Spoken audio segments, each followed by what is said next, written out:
بسم اللہ الرحمن الرحیم۔ السلام علیکم ناظرین کرام، افغان امن عمل میں تعطل کے بعد افغان طالبان کا ایک وفد آج 2 اکتوبر کو اسلام آباد کا دورہ کرے گا۔ ناظرین کرام، برطانوی خبر رساں ادارے رائٹرز اس حوالے سے طالبان کے ترجمان سہیل شاہین نے سماجی روابط کی ویب سائٹ ٹویٹر پر ایک ٹویٹ میں لکھا ہے کہ طالبان وفد کی قیادت گروپ کے بانیوں میں سے ایک ملا عبدالغنی برادرز کریں گے اور دارالحکومت میں پاکستانی حکام کے ساتھ اہم امور پر تبادلہ خیال کیا جائے گا۔ تاہم اب تک حکومتی سطح پر اس حوالے سے کوئی سرکاری بیان جاری کر کے ان کی آمد کی تصدیق نہیں کی گئی۔ ناظرین کرام، واضح رہے کہ طالبان حکام نے حالیہ دنوں میں روس، چین اور ایران کا دورہ بھی کیا تھا۔ یہاں یہ واضح رہے کہ امریکی نمائندہ خصوصی زلمے خلیل زاد افغان مفاہمتی عمل کی بحالی کے سلسلے میں پاکستان کی سول اور عسکری قیادت کے ساتھ بات کے لیے پہلے ہی اسلام آباد میں موجود ہیں۔ اس حوالے سے امریکہ میں موجود سفارتی ذرائع کا کہنا تھا کہ پاکستان طالبان رہنما ملا عمر کو قطر کے دارالحکومت دوحہ سے اسلام آباد لانے کی کوشش کر رہا تھا تاکہ ممکنہ طور پر زلمے خلیل زاد سے ملاقات کروائی جا سکے۔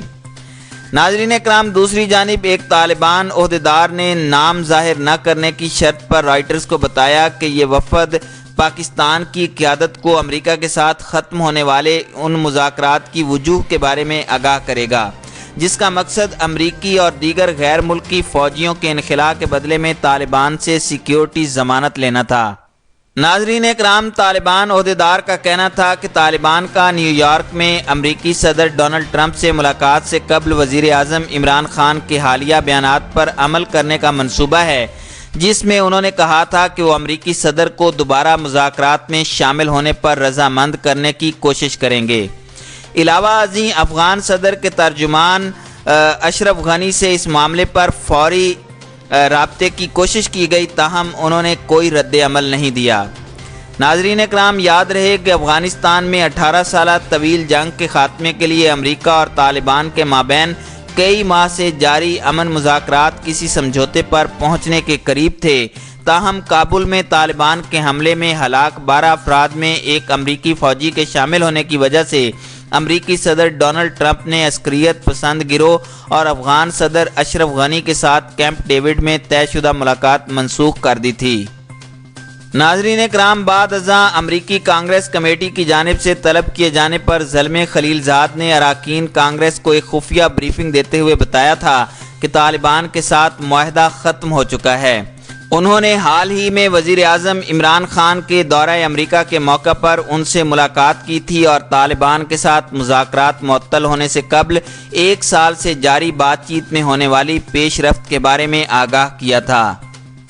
ناظرین اکرام، امریکی نمائندہ خصوصی کا یہ دورہ ایسے وقت میں ہو رہا ہے جب حال ہی میں 28 ستمبر کو افغانستان میں صدارتی انتخابات ہوئے، جس میں ووٹنگ ٹرن آؤٹ کم ترین رہا اور یہ پرتشدد واقعات سے متاثر رہے۔ پاکستان کی جانب سے افغان صدارتی انتخابات میں ووٹنگ ڈالنے کا خیر مقدم کرتے ہوئے اس بات کی امید ظاہر کی گئی تھی کہ نئی حکومت تعطل کا شکار امن عمل کو آگے بڑھانے میں مکمل مینڈیٹ سے استفادہ کرے گی۔ ناظرین کرام، یاد رہے کہ امریکہ کے ساتھ مذاکرات معطل ہونے کے بعد طالبان وفد نے 29 ستمبر کو بیجنگ کا دورہ کیا تھا اور چینی نمائندہ خصوصی ڈینگ جی جون سے ملاقات کی تھی۔ قبل ازیں امریکہ کے ساتھ مذاکرات منسوخ ہونے کے بعد طالبان وفد 14 ستمبر کو روس بھی گیا تھا، جس کے بارے میں طالبان رہنما نے نام نہ ظاہر کرنے کی شرط پر بتایا تھا کہ دورے کا مقصد امریکہ کے ساتھ مذاکرات بحال کرنے کی کوشش نہیں، بلکہ امریکہ کو افغانستان سے انخلاء پر مجبور کرنے کے لیے علاقائی حمایت کا جائزہ لینا ہے۔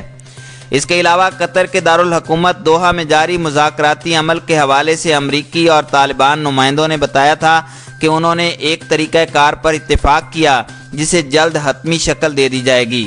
اگر یہ معاہدہ ہو جاتا تو ممکنہ طور پر امریکہ افغانستان سے اپنے فوجیوں کو بتدریج واپس بلانے کا لائحہ عمل طے کرتا، جبکہ طالبان کی جانب سے یہ ضمانت شامل ہوتی کہ افغانستان مستقبل میں کسی دوسرے عسکریت پسند گروہوں کے لیے پناہ گاہ نہیں ہوگا۔ تاہم 8 ستمبر کو صدر ڈونلڈ ٹرمپ نے یہ اعلان کر کے سب کو حیران کر دیا تھا کہ انہوں نے سینئر طالبان قیادت اور افغان صدر اشرف غنی کو کیمپ ڈیوڈ میں ملاقات کی دعوت دی تھی، تاہم آخری لمحات میں انہوں نے طالبان کے ایک حملے میں ایک امریکی فوجی کی ہلاکت پر یہ مذاکرات منسوخ کر دیے تھے۔